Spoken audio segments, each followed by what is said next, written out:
Le manager et Jésus. Le message de Jésus était révolutionnaire, car il s'inscrivait en rupture avec son époque.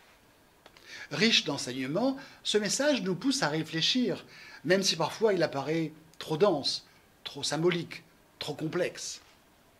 Aujourd'hui, que reste-t-il du message de Jésus? J'en retiens surtout sa morale altruiste, l'égalité prônée entre tous les hommes, la fraternité universelle, le pardon des offenses.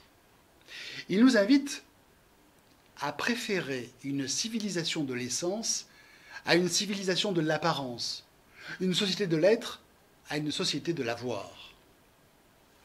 Il proclame la nécessité de s'élever par l'amour et la connaissance et nous rappelle que c'est de l'esprit qu'émane la matière.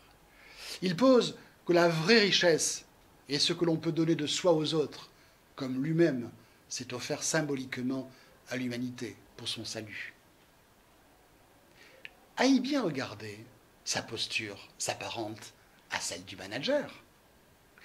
Le véritable manager doit aider ses collaborateurs, les estimer, les aimer. Et il doit les respecter, les faire grandir, les éclairer, leur montrer l'essentiel. Et pour ce faire, il doit être exemplaire, payer de sa personne, être congruent, respecter une certaine éthique. Et c'est là tout le portrait de Jésus.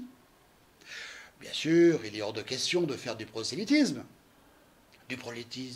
religieux dans nos entreprises.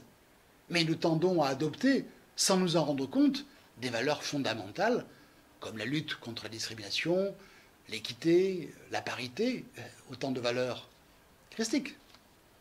Finalement, Jésus ne revient pas dans l'entreprise. Il ne l'a jamais quittée.